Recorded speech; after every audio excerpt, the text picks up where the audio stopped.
Okay, so remember that in this presentation, you can participate, okay? So feel free to participate, feel free to share your ideas.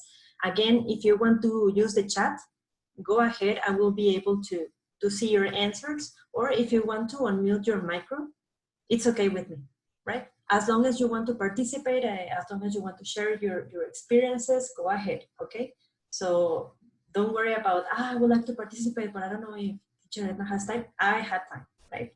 Okay, so today we're going to talk about something interesting, and I know that some of you already know this topic, and this topic is about the grammar methods, right? So we're going to just have a review about what methods existed before and what is up to now, right? What is happening now with these methods are still, that, I mean, teachers still use these methods, or are they changing the theory, right? So we have these kind of questions about teaching, right? So we're going to see about it little by little. So the first question to you, right, is what methods are you familiar with, right? So if you would like to share in the chat, go ahead. Or if you would like to unmute your micro, you can do it. So think about the methods that you already know, right? So maybe some of you already know some of them. Please, can you share it? Can you put it in the chat? Or if you want to unmute your micro, feel free to do it.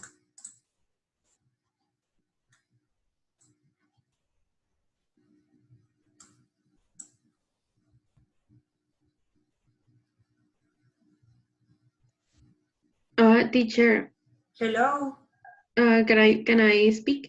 Yes. Well, I just wanted to ask, like, methods in general or about only grammar methods? It could be in general. Yeah. I mean, if you remember something like general methods, go ahead. You can tell me just some. For example, Paulina. Well, Yes. I remember one, and it's guided discovery method. Okay. And well, I have here that teacher guides the students to discover rules by themselves by being guided by the teacher. Wow. Yeah, very good. So that is one, Karime. Thank you so much. Is this method new or is it old? I really don't know. You don't know? I mean, because it's very guided. I mean, before we had the controlled ones. Thank you, Karime. Thank you so much for your participation. Here in the chat, Paulina said audiolingual method, and we have the direct method. And Selena, you have the silent method, right? So remember that these kind of methods, they are quite old, right? We have the ancient methods that they were very controlled. And the one that Karime said, it was very guided, right? So little by little, they have been changing a lot. The participation of the student, the authority of the teacher, right? The student-centered, teacher-centered. So we're going to talk about them, right? Thank you so much. Natalia, you have the grammar translation. That is another one that is very important, right? So thank you so much for your participation, guys. So another question is, have you adapted a method and applied it in your classes? Okay, so think about when you were giving demos, okay? So remember that maybe you didn't teach grammar before in your demos. Maybe you did, but sometimes you are not aware that you're teaching the grammar. Maybe you are being implicit, right? So think about this. Have you adapted one and then you created your own style? Or have you just like, you know what, I'm going to just choose, for example, Suggestopedia, I'm going to select just some characteristics about this method and I'm going to create my own, right? So have you adapted a method or you haven't thought about it?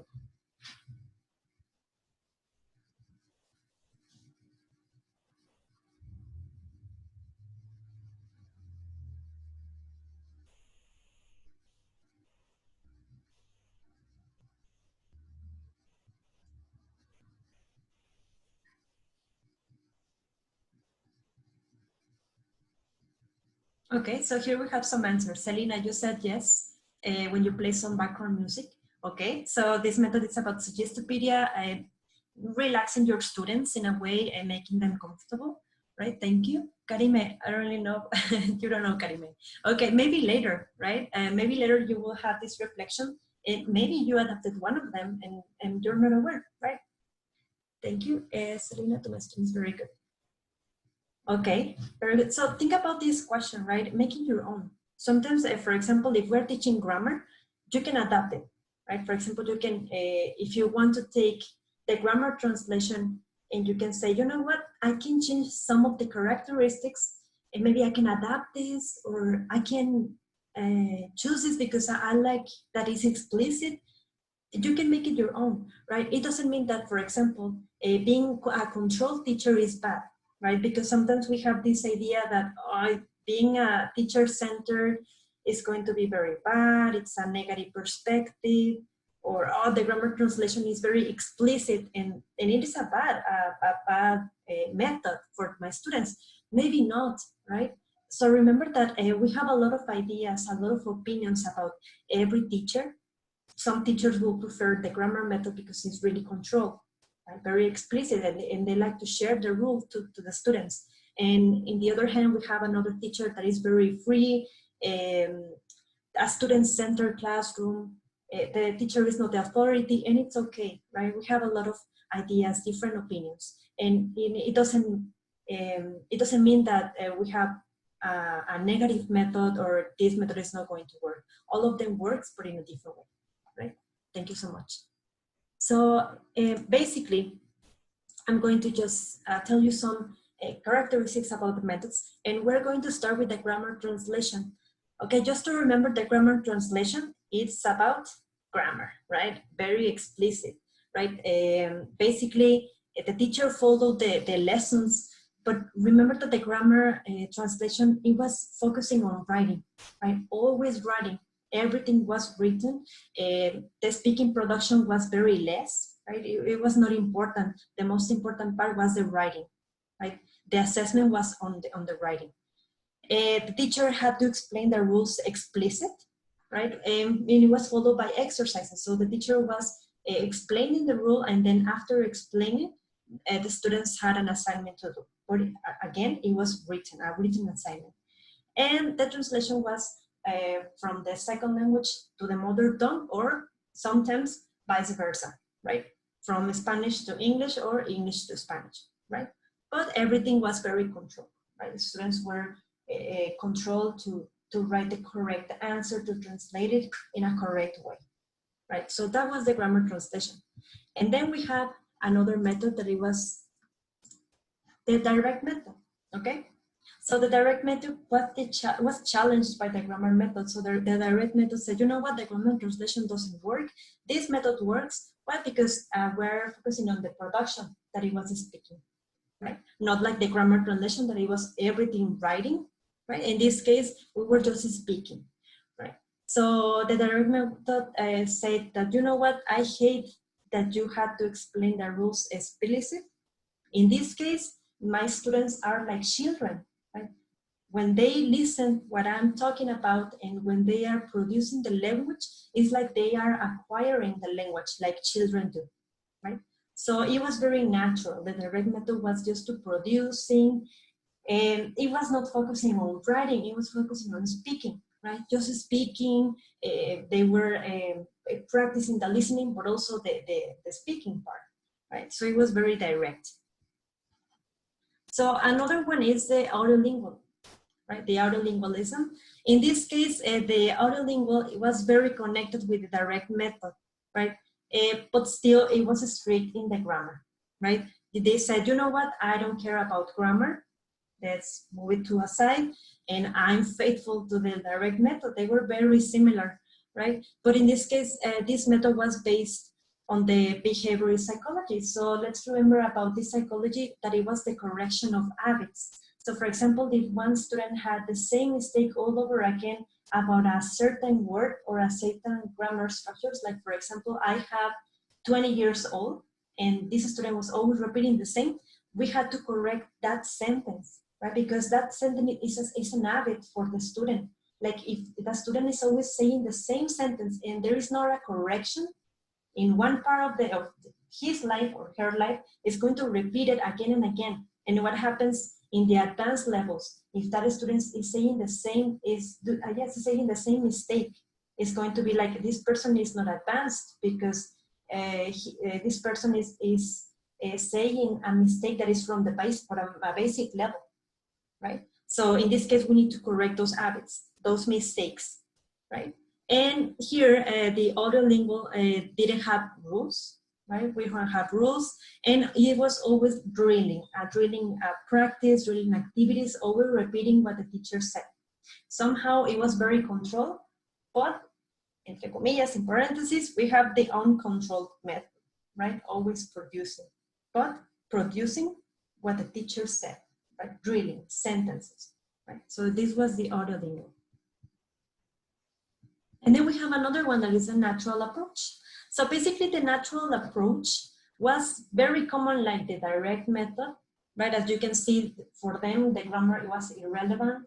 We don't have to teach grammar at all, right? So the learners had to understand the context, had to understand what the teacher was explaining, what the teacher was speaking, right? And in the direct method, we have it was the same like acquiring your first language. So for them, it was very similar. For example, our mother tongue is Spanish, right? How would we learn Spanish? By just listening, by practicing, by experiencing the real life. In this case, from the natural approach was the same.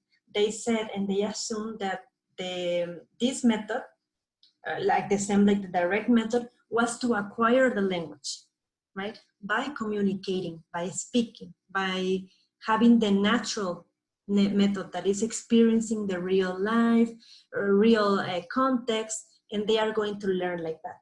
But the grammar was not important, right? Very implicit, as you can see.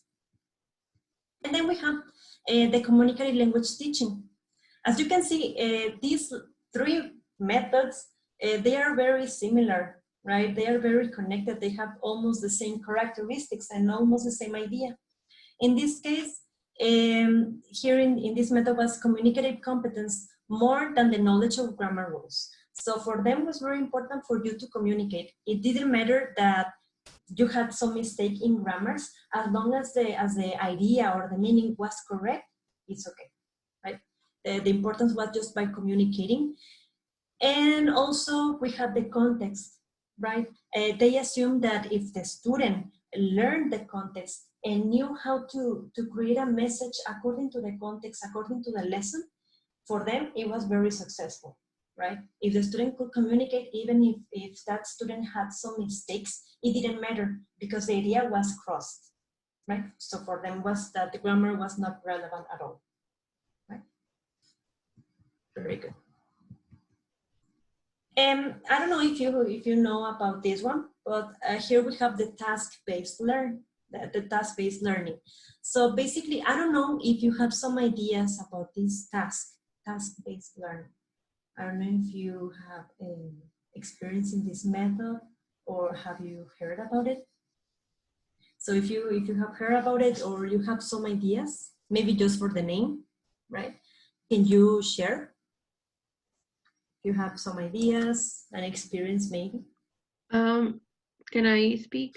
Yes, go ahead.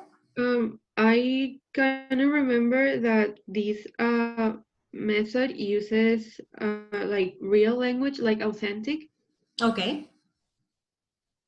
and like to that they have to do or complete meaningful tasks, like for them. Okay, very good. So, But I'm Karime, have you experienced this with a teacher? um like in my life Yes, in your life, maybe by learning English or in another place? I don't know. I don't think so. You don't think so? Okay. So maybe have you adapted this? For example, you said that it was very meaningful the activities. Did you have you adapted this, for example, this method into your demo or in your lesson plans?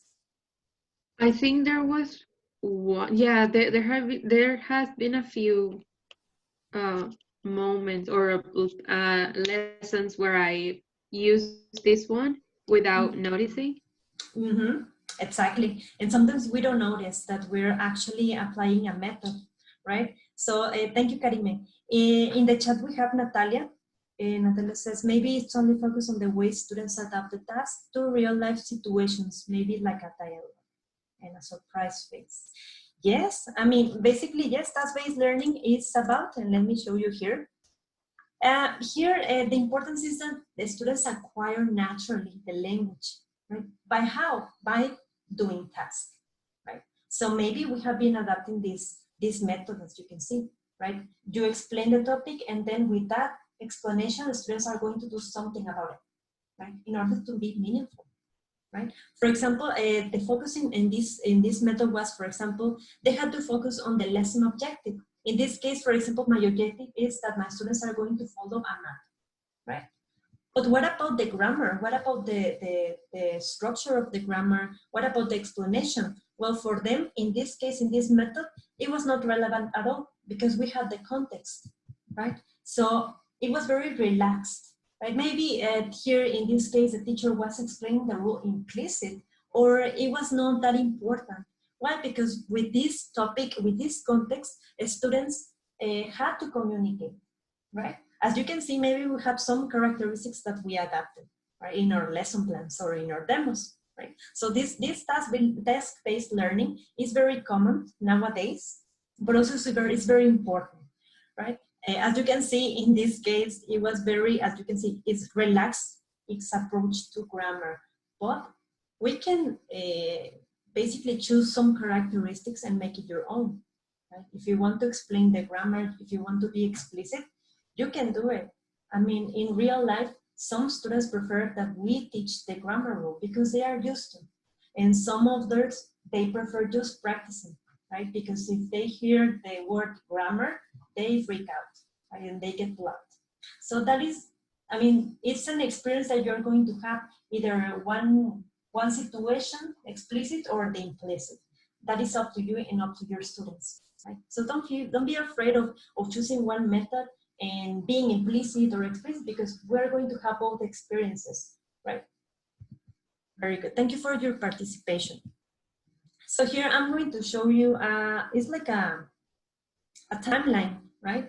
As you can see, we have the natural approach, the audio lingualism, the communicative language teaching, and the grammar translation. And here we have two extreme sides. We have the zero grammar and the heavy grammar emphasis. And here we have that the grammar translation is very specific, very important, the grammar, right? So here we can add the inductive approach, right? For example, the natural approach is very inductive, very implicit, right? What does it mean? That we are going to explain some examples in order to cross the message about the grammar topic. Students are going to understand me if I teach some examples, and then another example, and another example, so they can understand the grammar rule, right? Because they are going to understand it and they have to connect the ideas, right? If I teach the rule, if I teach it explicit, then it's going to be very deductive, right? Rules presented, and we're going to apply those rules in maybe an activity, right? As you can see, the grammar translation relies on the deductive and the natural approach, and the rest of the methods that are like this, are very inductive, relies on practicing by examples, right? Explaining that by just real life situations, or by just inferring as students that this is the way that they have to do it, right? For example, if you're teaching present simple, the habits or daily routines, how can you explain the habits or daily routines in an inductive approach? So think about it. How? By saying some examples about your routine, right? And how can you explain the present simple habits in a deductive approach? The rule, right? First, we're going to put she, and then the verb, blah, blah, blah, blah, blah. The complement, maybe you can put the rule there, you can show it, and you can explain first. We have the subject, like a formula, right? Very explicit. So that depends on you, right? So I'm just showing you the timeline, and how can you, if you want to be in the middle, it's better because you have a balance, right? Sometimes it's better if we have a balance into the inductive and deductive. Not being too inductive, because at some point students need the rule, but not being too deductive, because then how are the students going to communicate naturally, right? So being in the middle, have a balance there. Very good. So we have been talking about grammar before, the methods, the theory, the basis. But what is the status of grammar now? Right? So that is our question. So nowadays, grammar teaching, it means different things to different people, right? If you interview, for example, teacher Michelle is going to have a different perspective.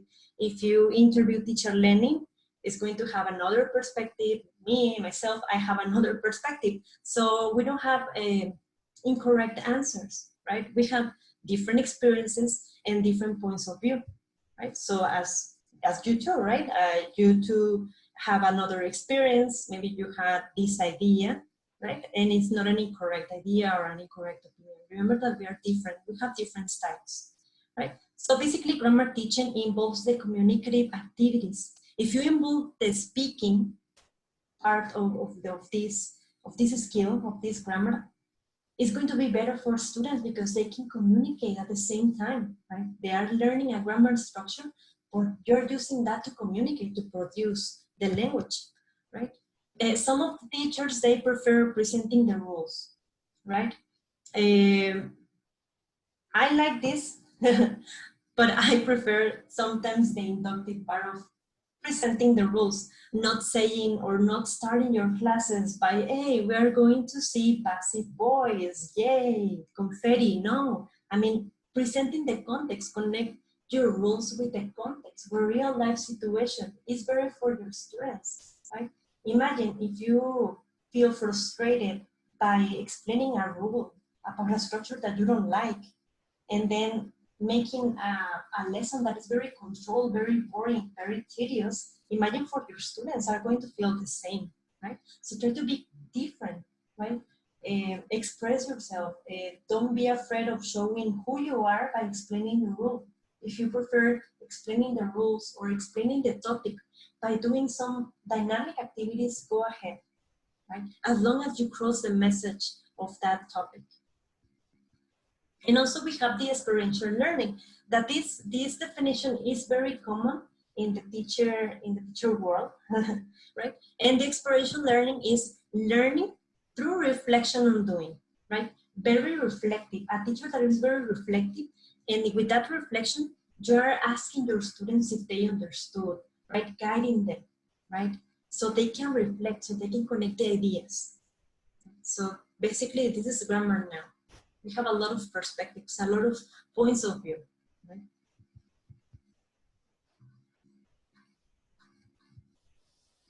Okay. So another question for you is, what is the connection between grammar and accuracy? Right? Because last class you have told me something about the accuracy that is very important. And what is the connection between these two words, the grammar and accuracy? Okay. So again, if you would like to participate by speaking, go ahead. If you want to put it in the chat, go ahead, right? So again, the question is, what is the connection, grammar, and accuracy? What do you think, guys? Miss, can I speak? Yes, go ahead, feel free. Yes, I think the connection between grammar and accuracy is that by having grammar like well structured, you will have accuracy at the time you speak. Okay, very good, Selena. Thank you so much. No, thank you. Another opinion, guys, so we can have more and more perspectives.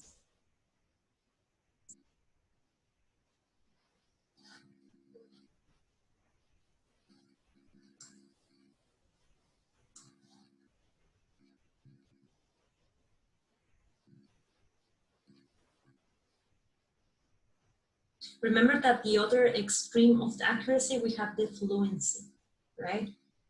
Think about, for example, acre, right?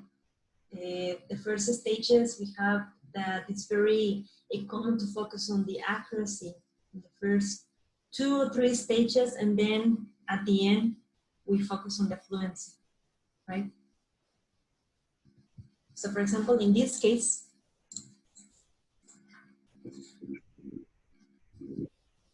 we have the accuracy. So here, for example, basically the grammar rules sometimes they take too long in order for the student to understand. We have this expectation that our students are going to learn the grammar rules in the first class.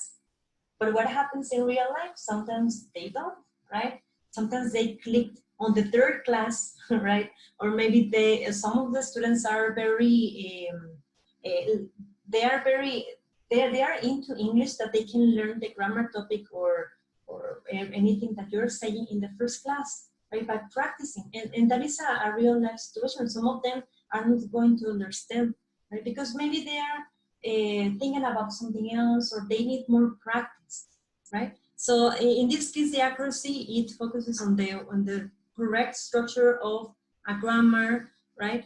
In this case, when you're explaining the grammar, or by rules or by examples, the students need to produce it, right? Don't waste your time in explaining and explaining and explaining the accuracy, right?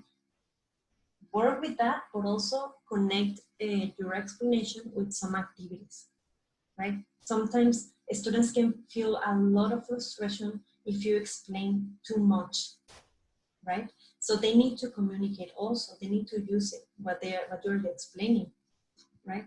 And sometimes let's take into consideration that when you are teaching any language, an English language, or grammars of your vocabulary, remember that some students acquire the language. They are learning, but also acquiring, because they are having this internalization, right? So remember that the acquisition is an unconscious process, right? The triggering, for example, if you are explaining something and you say an example, and then, I don't know, but some students always say like, I get it, or I understand. That is a triggering, right? They comprehend what you're saying, right? They are understanding. And with that, ya entendí, ya capto, ya. O el ya, it means that they are going to remember. They are acquiring, and they are taking that knowledge into them, that they are going to remember that because they click to something. You said something that they triggered, right? So it's an unconscious process, and we need to raise that consciousness, right? We need to keep triggering our students so they can understand the language, right? The attention, that they can notice what you're explaining by putting some examples there, showing pictures, showing videos, anything, so they can have the attention, that they can say, I get it now.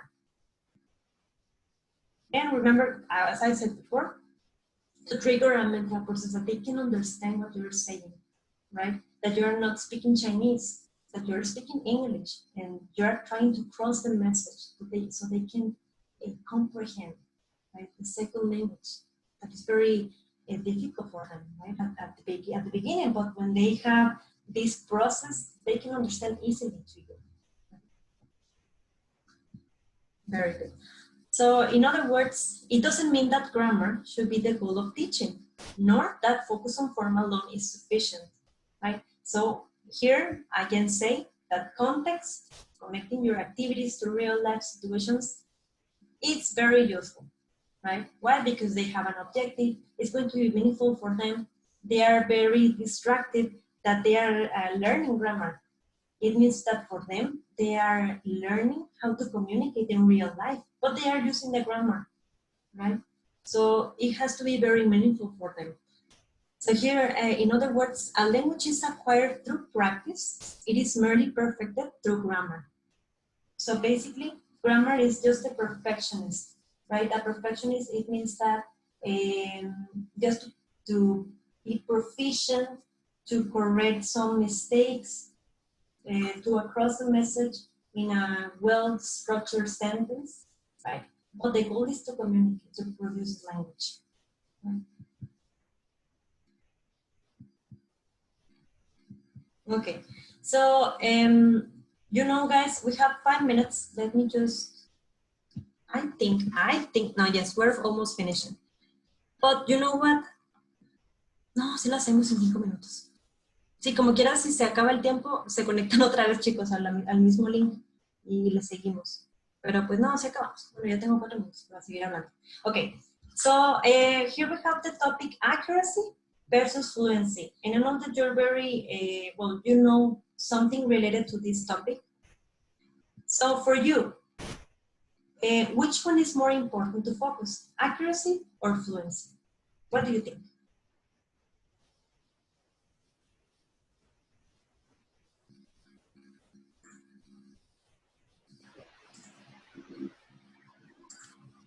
Fluency.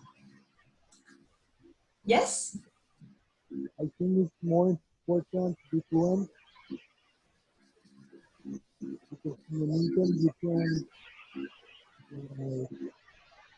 get understanding on what you're saying with the words or with the expressions. Okay. So Jesus, you said that the accuracy is more important. Fluency. Okay, very good. Who else, guys? Teacher, can I say something? Yes, go ahead, Karina. I think it's fluency because with teacher learning we saw that fluency is like the amount of speaking like without being correct. So I think fluency is like, you know, just letting students speak and communicate. So I think that's like the one that is more important to focus. Like as long as they are communicating, that is okay. Very good. Thank you, Karime. Excellent. So yes, as you can see, we have different perspectives.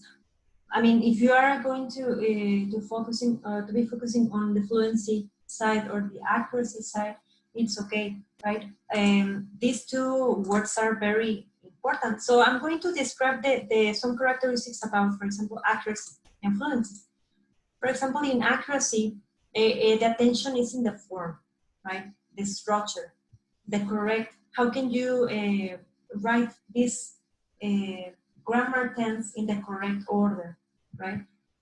Getting it right, right? The correction of the structure, if it's well written, if it's well produced, right? Students need time to practice. This is very important, right? Maybe they need 2 classes of the grammar class that you're doing, right? Because they need practice. Right? In 40 minutes, they're not going to, maybe some of them they will understand because they have this ability that they understand too fast. But the other ones that they struggle a little bit more, they need the practice, right? They need more time. And the feedback here is needed, right? Because the accuracy is focusing on the form, right? The correct structure. So the students need feedback, right? If it's correct or incorrect, where is my mistake? In the other hand, we have the fluency. In this one, they process language easily, right? Students are producing, right? By just speaking or writing is a production skill. So they process. Here we have the automaticity. I don't know if you remember this topic. It means that, for example, if you are learning something at first, you are going to have some struggling, right? But at the end, you will do it automatically without thinking. So that is the fluency that they speak because they have been practicing a lot before, right? And they are not thinking about what they are going to say next. It's very automatic, right? We have chunks of language that is the supportive language. In this case, sometimes they need the support of supporting language, right, in order to communicate. So this is very important if you want your students to become fluent. And too much attention, it means that, for example, if they need too much attention in the feedback, right? Sometimes we have this question like, should I interrupt my students when they are speaking? You can interrupt your students, but after they are speaking, right?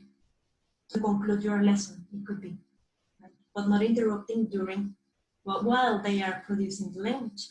Right? And the meaning. The fluency is basically connecting with the meaning. Okay, guys, I'm going to stop the class here. Can you log in again into the link that I sent?